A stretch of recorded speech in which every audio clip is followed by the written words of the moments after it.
Olá, sejam bem-vindos. Meu nome é Giovana Carvalho e apresentarei o trabalho de PIBIC desenvolvido sob orientação do professor Ronaldo Savarino com temática de fotosferas de estrelas de tipo espectral B.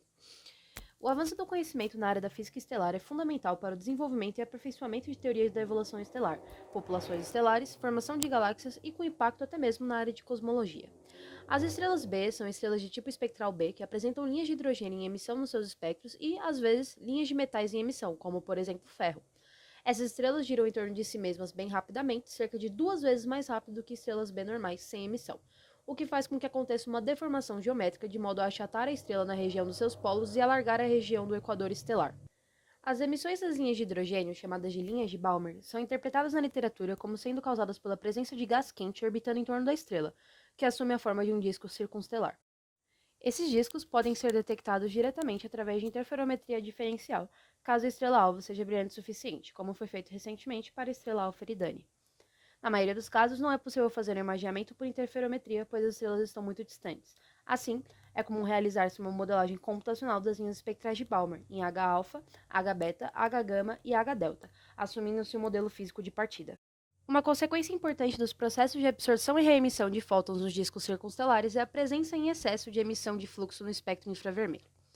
Durante a minha pesquisa de iniciação científica, realizei a coleta de dados de fotometria Johnson nos filtros UBVRI, usando o banco de dados SIMBAD da Strasbourg, na França.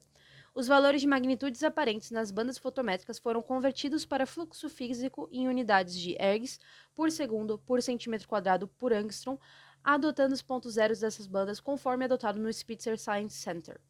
Para comparar os dados de fluxo, usei espectros teóricos criados artificialmente através de programas de síntese espectral de última geração da NASA, SynSpec e TLUST,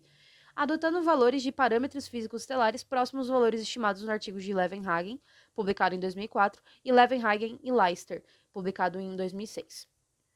Para determinar a velocidade de rotação de uma estrela que gira muito depressa, pode-se analisar o alargamento de seus perfis de linha, uma vez que as velocidades de rotação nesses objetos é dominante sobre outros processos físicos de alargamento, como o efeito Stark, alargamento por pressão, alargamento natural e microturbulência na superfície estelar.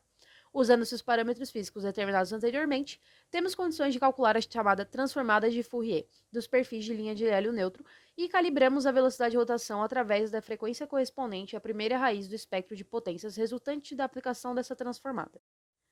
Como exemplo, mostramos um perfil de linha de hélio 4471 angstrom, tomado dentre vários outros que foram analisados neste trabalho, que é então submetido à transformada de Fourier para que seja possível obter o espectro de potências à direita, que possui diversos picos e descidas, sendo a primeira raiz, ou o primeiro zero, utilizado como referência para estimar a velocidade de rotação. Neste caso, o zero utilizado ocorre em 0,2 ciclos por angstrom, o que corresponde a uma velocidade de rotação projetada de cerca de 316 km por segundo. Aplicando a transformada de Fourier em todos os objetos de estudo, obtive valores de velocidade de rotação projetada para estrelas de classes de luminosidade 5, 4/5, 4, 3/4, 3 e 2/3, tanto para estrelas B comuns quanto para estrelas BE.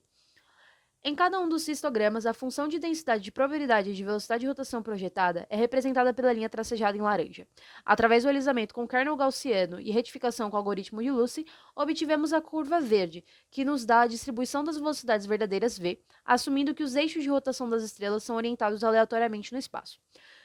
Nas figuras 4 e 5, é notável a diferença entre os valores para a velocidade de rotação projetada. Esses valores são maiores em estrelas BE de classe 5 do que em estrelas B normais da mesma classe. Estrelas de classe de luminosidade 5 são estrelas jovens, que queimam hidrogênio e ainda estão na sequência principal. O mesmo padrão nas distribuições de probabilidade é observado em estrelas de classes de luminosidade inferiores, que correspondem a estrelas que estão saindo ou já saíram da sequência principal,